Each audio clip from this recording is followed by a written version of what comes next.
Que bom que você veio, né? A nossa igreja nesse final de semana é aqui. Esqueci. Você que veio com o coração assim aberto para um final de semana com Deus. Nós temos aqui irmãos do Distrito de Boa Esperança, de Guapé, Elicínia, o Adriano acho que pode ser que é Elicínia, né? Fica lá ele e o João fica entre Elicínia e Boa Esperança, mas é mais Elicínia ali, né? Boa Esperança, Maringá, né? Três Corações. Vamos chegar nos Três Corações, né? Santana, né? Santana está aí. Aí depois nós temos Lavras. Aí nós temos Três Corações, tem um grupo em peso aqui, né? Parece que marcaram presença aqui mesmo, né? Tá, bom. Caldas. Caldas, Pouso Alegre, né? Tá? Em Pouso Alegre, o que orou aqui foi o pastor Carlos Lima, é o pastor de Pouso Alegre. Tá? Vamos lá, Monte Sião, Frutal, Triângulo Mineiro. Tá?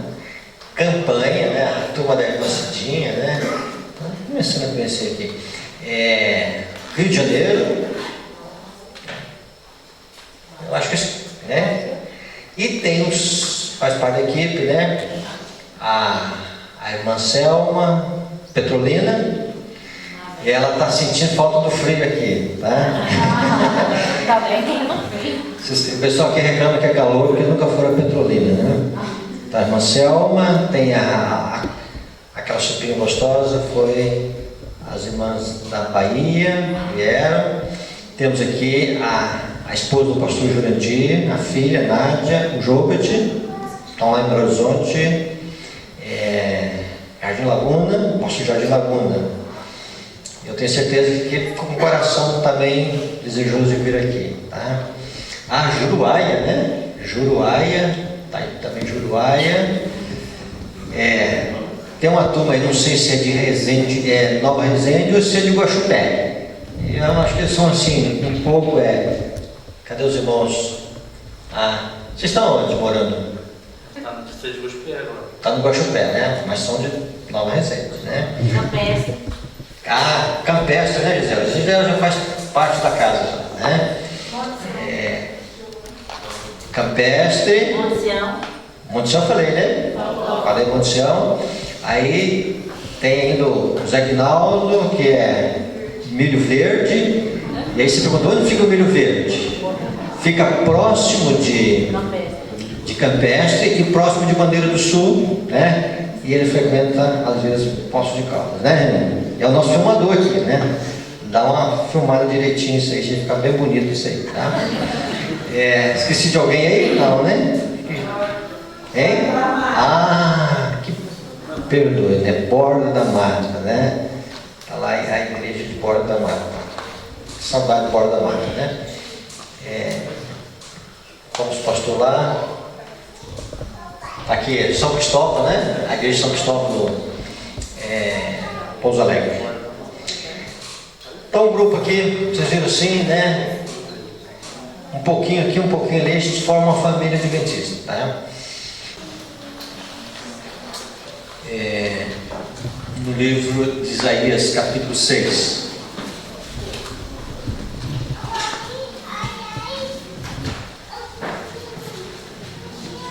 Mas antes de nós ler, mais uma prece. Bondoso Pai, que o Teu Santo Espírito nos dê o entendimento, a sabedoria celestial, para que a Tua Palavra seja viva e eficaz em nosso coração. Amém. E produza os efeitos que Tu queres. Salve, Senhor, Teu Rei, em Cristo Jesus. Amém. Irmãos, Isaías capítulo 6.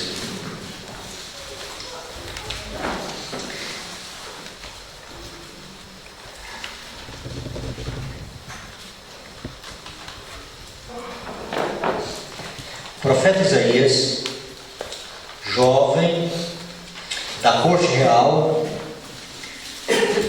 foram chamados numa época de grandes dificuldades espirituais para o povo de Deus.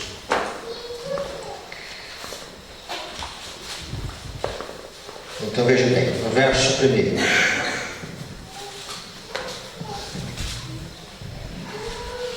No ano da morte do rei Uzias, eu vi o Senhor assentado sobre um alto e sublime trono, e as abas de suas vestes enchiam o templo. Serafins estavam por cima dele. Cada um tinha 6 asas.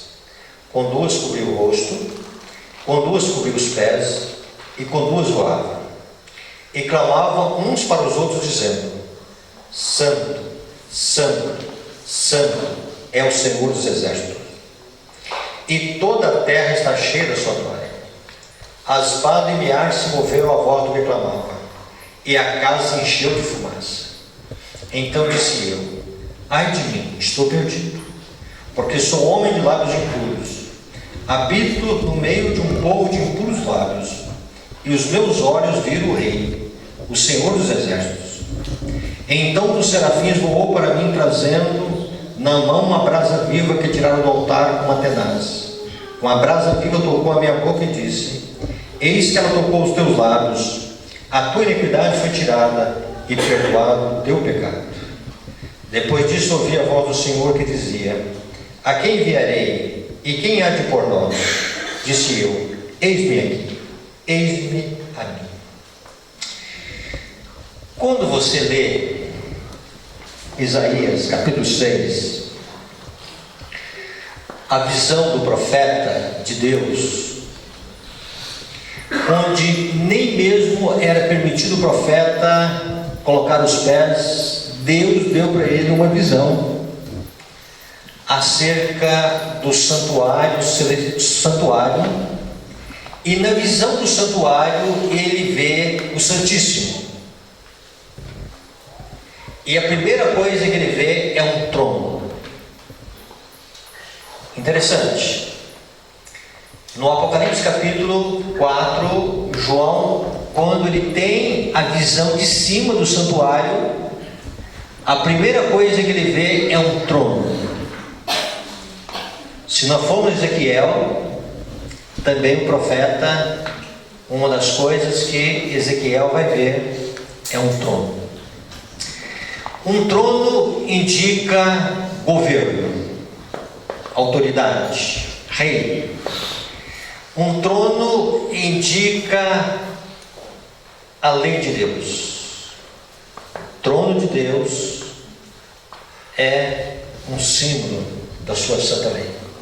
A base do salmista, o fundamento do seu santo trono é a justiça de Deus.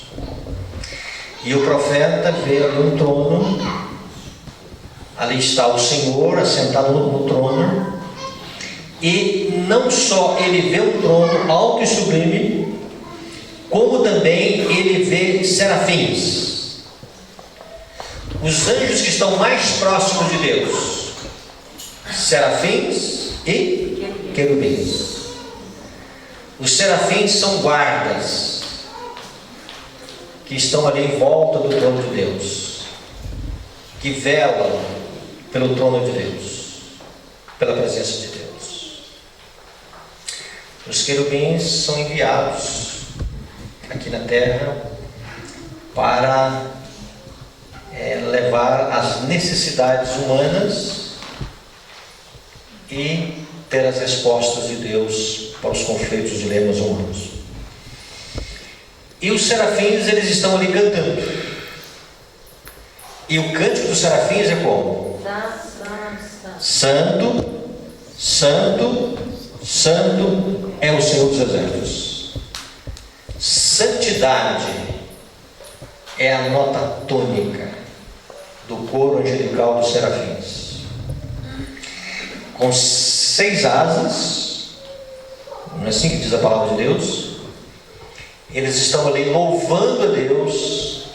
Quando nós olhamos o Apocalipse, a visão é dos 4 seres viventes, e os 4 seres viventes estão clamando dia e noite também acerca da santidade de Deus, o Deus Todo-Poderoso.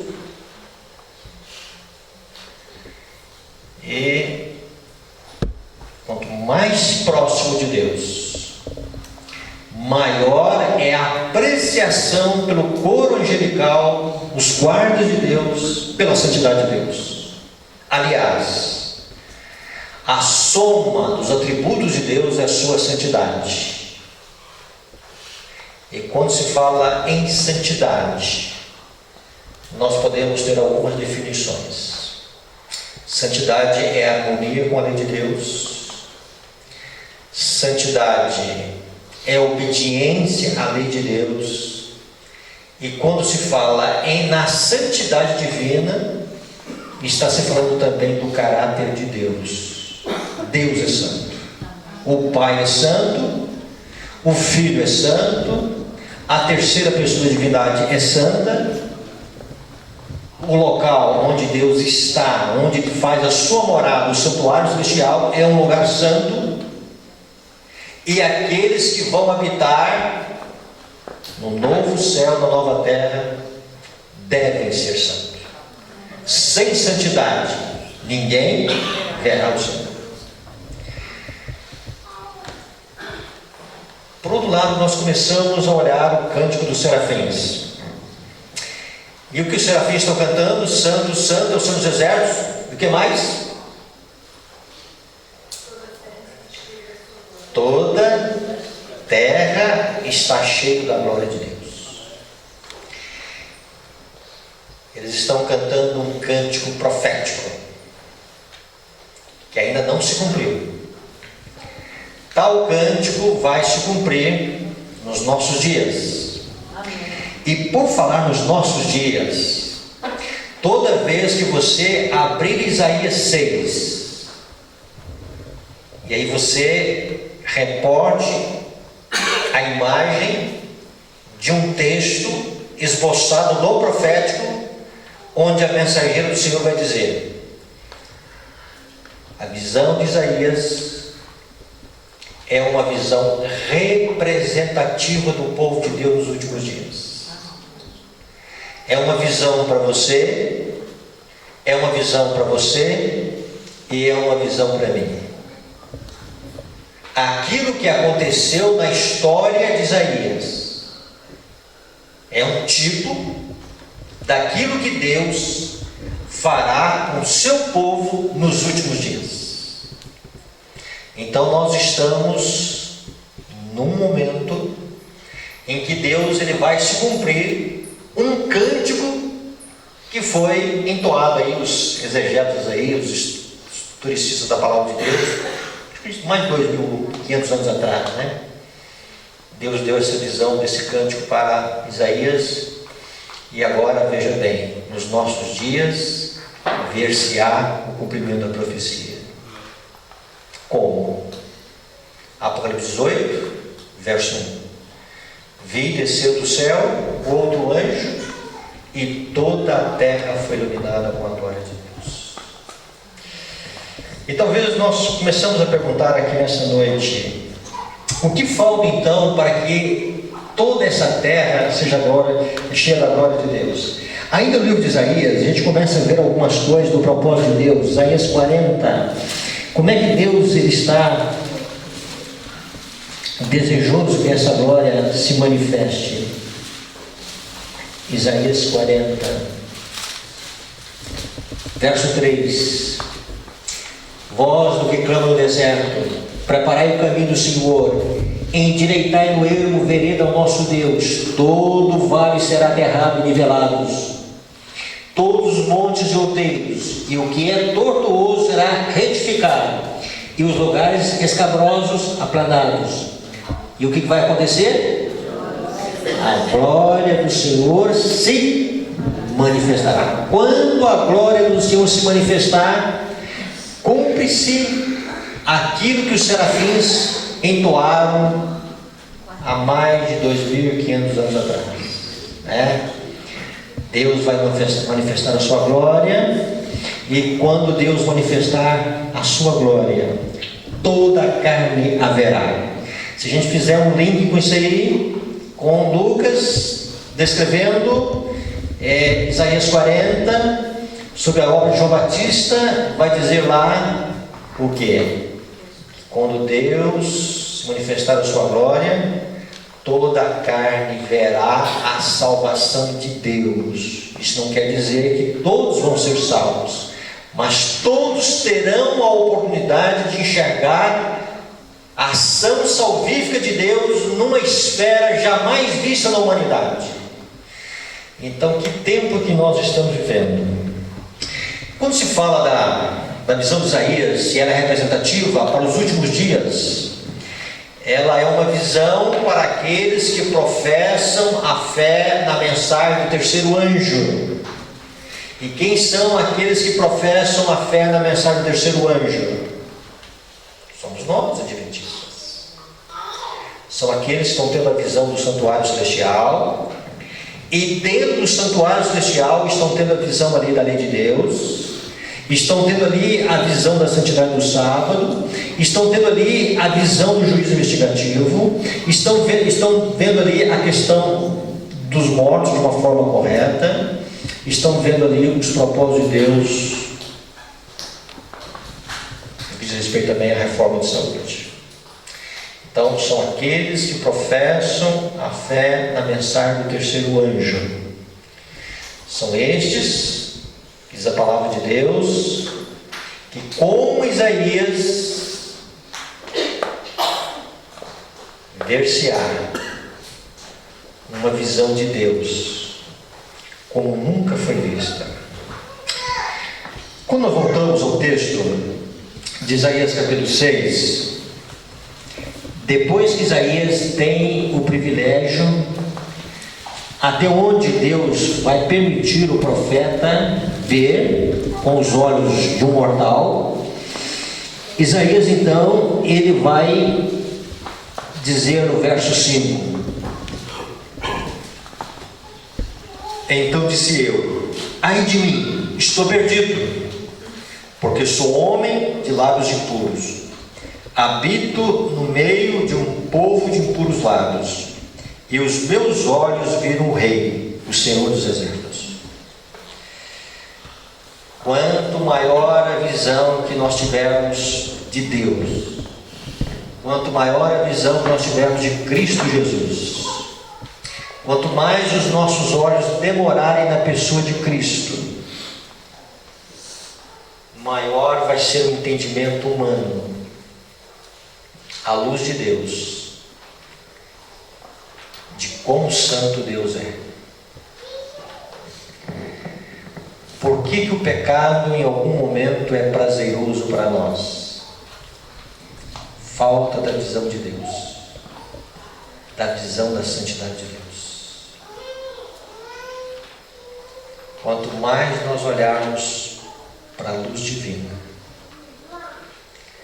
maior vai ser o abismo que nós vamos estar nos enxergando, e as dificuldades que são inerentes a cada um de nós. Quando a mensageira do Senhor, ela menciona que a visão de Isaías é representativa para os últimos dias, ela está dizendo que nós devemos entrar para o Santíssimo. Mas como, pastor? Nós estamos aqui na terra, com os olhos da fé, com os passos da fé. E nós precisamos estar com os nossos olhos voltados para cima. E quanto maior é o lampejo, o vislumbre da glória de Deus, maior é a pecaminosidade que nós vemos em nós mesmos, maior é a excessiva malignidade do pecado em nós, maior é a visão dos defeitos que nós temos. Como Isaías está vendo, ai de mim, porque eu sou um homem de impuros lábios e habito no meio de um povo de impuros lábios, e os meus olhos viram o Senhor dos Exércitos. E quanto maior essa visão, maior também vai ser a visão do amor de Deus, irmãos. A grandeza do amor de Deus, um amor que sacrifica, que morre para salvar. O perdão de Deus saiu de graça para nós, mas para Deus não. Deixou cicatrizes eternas no Filho. E ali no pôr do sol nós estávamos olhando ali e comentando: a maior alegria dos salvos vai ser olhar para o rosto de Jesus. As cicatrizes de Cristo, elas não serão apagadas na eternidade. E aí nós precisamos, à luz do santuário celestial, a visão da glória de Deus, enxergar quão impuro nós somos, quão distante nós estamos e quão grande é o amor de Deus, o amor perdoador. Aos nossos olhos naturais nós não podemos ver a Jesus. Aliás, a pessoa de Cristo, ela não tem nenhum atrativo para nós, a não ser se não for pela dádiva do Espírito. É o Espírito Santo que vem e na mente ele tira o véu que obscurece a visão de Deus. O pecado não deixa nós termos uma visão correta de Deus. E à medida então que nós oramos pela iluminação do Espírito Santo, pela presença santificadora do Espírito Santo, quando nós começamos a clamar a Deus por um batismo diário no poder do Espírito Santo, quando nós começamos a pedir a Deus que o Espírito Santo ele venha e manifeste a nossa vida, o Espírito Santo vem para glorificar a Cristo. E o Espírito Santo vem para mostrar a beleza, os encantos de Jesus, para que Jesus seja apreciado, para que o teor da nossa conversação seja Jesus, para que o desejo da nossa meditação seja Jesus, para que a coisa que mais nós estejamos vontade de falar nesse mundo é de Cristo, não de uma forma profissional. Estou dizendo, pastor, não fale de Jesus de uma forma profissional, fala de alguma coisa que a mente, ela tem prazer. E isto se dá devidamente, unicamente, exclusivamente, somente pela dádiva do Espírito. Sem o Espírito Santo, irmãos, a cruz é um evento mais histórico do que real para nós. Mas na presença do Espírito Santo, a cruz se torna viva e real para nós. O Cordeiro de Deus, o sangue foi derramado, o Cordeiro como tem sido morto, que é apresentado no Apocalipse. Como nós precisamos do Espírito Santo. E à medida então que o vislumbre da pureza de Cristo é apresentado para a alma, vamos ver as deficiências que estão ocultas, como o profeta de Deus via em si agora. Os meus lábios estão impuros, falam vaidades, falam coisas que não deveriam falar. E aí Deus vem através de uns serafins, Deus trabalha através dos anjos, e o serafim vem, pega uma brasa viva e toca nos lábios do profeta. Brasa viva, brasa do altar de Deus, significa pureza, significa purificação, significa reforma de vida, significa mudança de vida, significa Deus preparando o profeta para uma obra solene. E aqui, irmãos, nós precisamos dessa graça purificadora de Deus. O Espírito Santo ele vem com uma graça santificadora e uma graça purificadora. Sem o Espírito Santo não tem santificação, não tem crescimento espiritual, não tem. Pode até ter conhecimento religioso, pode até profecias sendo conhecidas, mas o conhecimento que traz vida para a alma, que traz santificação para a alma, só vem através do poder do Espírito Santo. E é chamado no livro de Efésios a verdade tal como era Jesus. O que é isso, pastor? É a verdade quando ela é acompanhada do Espírito Santo. E quando ela é acompanhada do Espírito Santo, ela vem para transformar o ser, ela vem para restaurar o ser, ela vem para modificar o ser. A graça de Deus, ela não é uma graça superficial. Não é uma graça somente para tirar a carne de porco. Não é somente uma graça para tirar a crença errada acerca do domingo como de guarda. A graça de Deus, irmãos, ela vem para transformar o ser. Amém. Precisamos do Espírito Santo, irmãos. Os que são aqui membros, vocês já ouviram uma frase, e talvez uma das frases que Deus tem colocado mais na minha mente: nós precisamos mais do Espírito Santo do que almoçar e jantar, irmãos.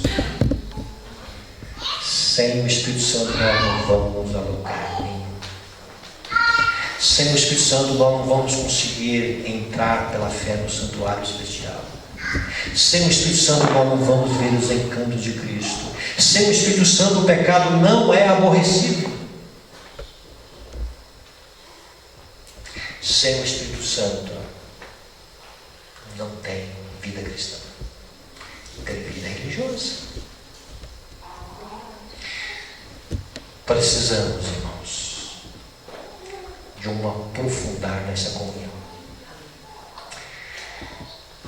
O profeta então recebe as brasas, é purificado, e quando Isaías ele é chamado ao ofício santo de Deus, um profeta de Deus, jovem, da corte real, e aí você já deve ter lido o profeta Reis, diz lá que ele estava receoso, desanimado, um profeta de Deus desanimado.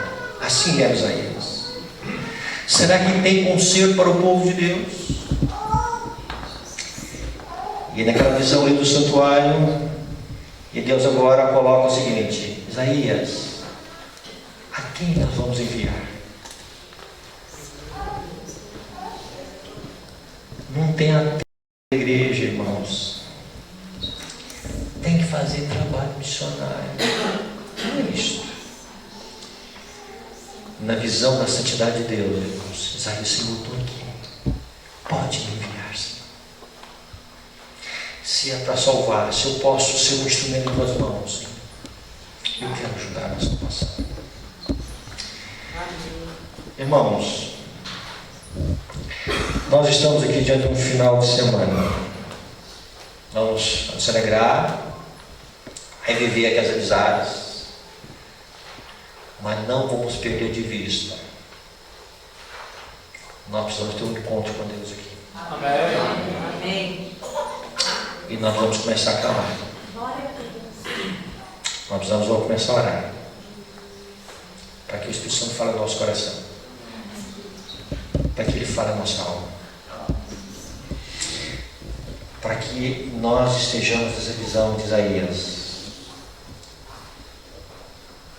E cada dia que eu leio Isaías 6, eu digo: Senhor, se eu não estiver lá, se eu não estiver captando já alguns vislumbres desse raio da glória de Deus, alguma atração já desse encanto de Cristo, me ajude, Senhor. Me dá prazer na Tua palavra. Me dá prazer na oração. Me dá prazer nas coisas de Deus. Me dá prazer na salvação dos outros.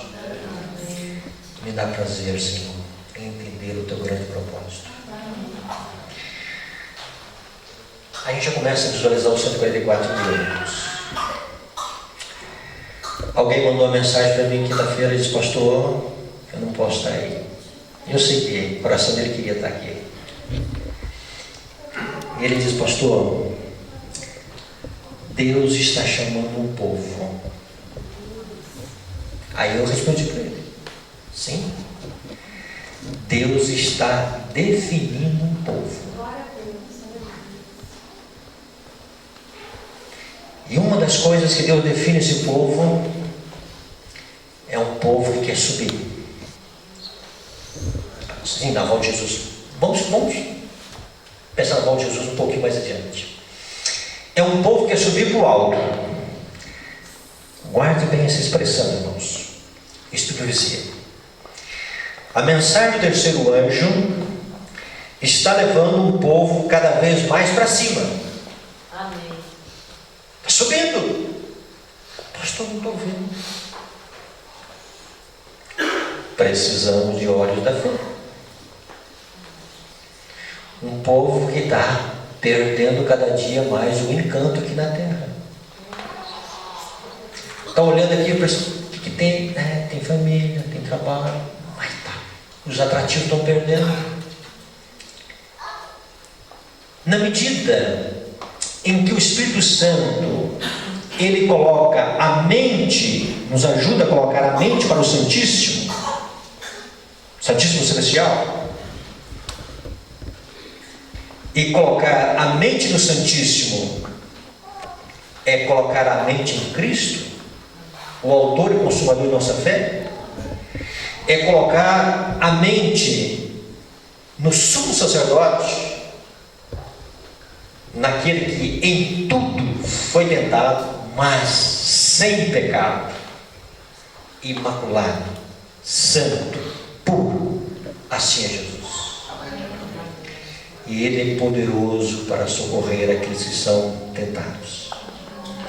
Então, quanto mais o povo de Deus deixa a mente ir para cima,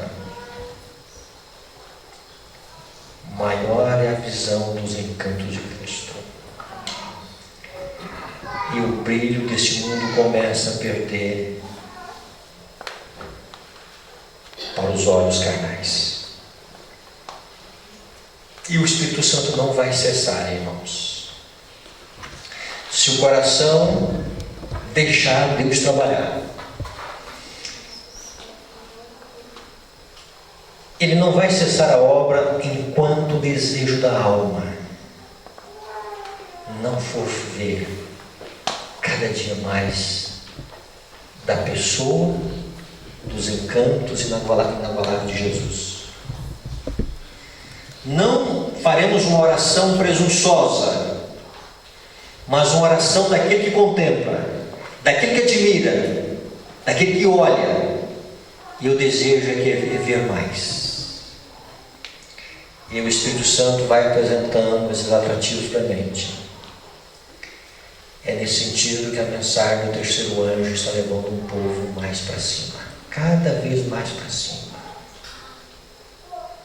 E na medida que a mensagem do terceiro anjo vai levando um povo cada vez mais para cima, porque lá nós temos também uma pendência no santuário celestial,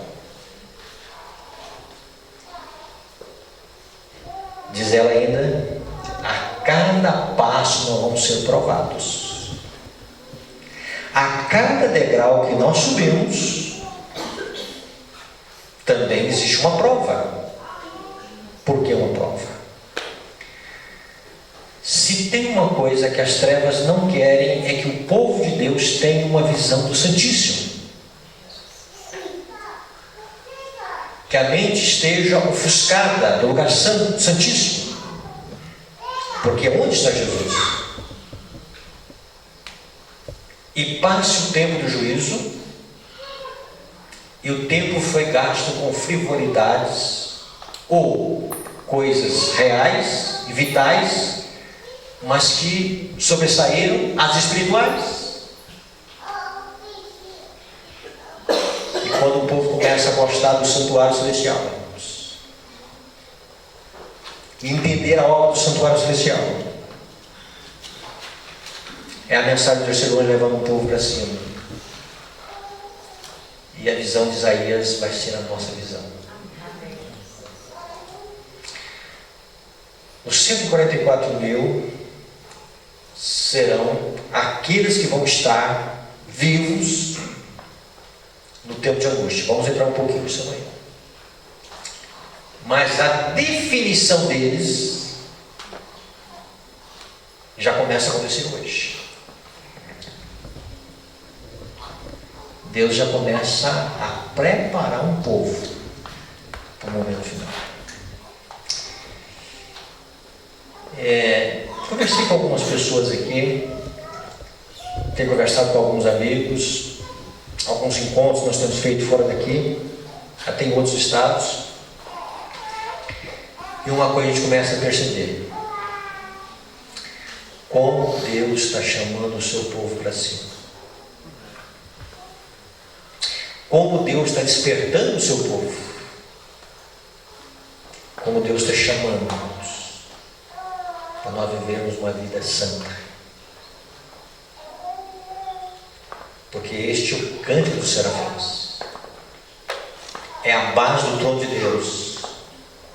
É a soma dos atributos de Deus. Santidade.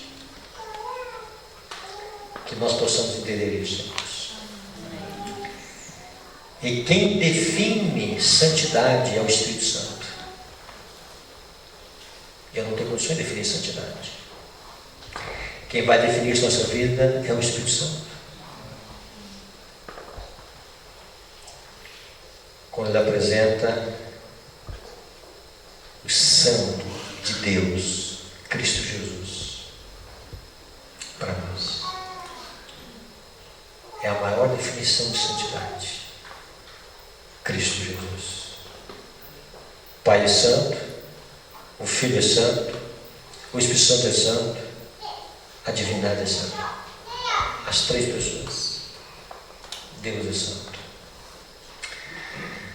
Ore a Deus nesse final de semana, busque a Deus, clame a Deus, não deixe que o tempo aqui seja desperdiçado. Precisamos do Espírito. Pai, nós precisamos do Teu Santo e Bom Espírito. Amém. Amém. Jesus, nós precisamos do Teu Santo e Bom Espírito. Amém. Divino e Santo Espírito, nós precisamos da Tua presença em nossa vida. Amém. Tenha misericórdia de nós. Não nos deixe viver na superficialidade. Não nos deixe viver nos enganos da justiça própria. Não nos deixe contentes com a situação que nós estamos. Venha e defina para nós, como o Senhor definiu na vida de Isaías, a profundidade do abismo que nós encontramos com a nossa natureza pecaminosa, para que a excelência de Cristo seja o maior atrativo para os nossos olhos. Cristo Jesus e a sua justiça. Bondoso Pai, nós precisamos do Teu Santo e Bom Espírito. Nós precisamos da Tua graça, Senhor. Nós precisamos de Ti, Senhor. Nós não podemos avançar na vida cristã sem a Tua presença santificadora, Senhor.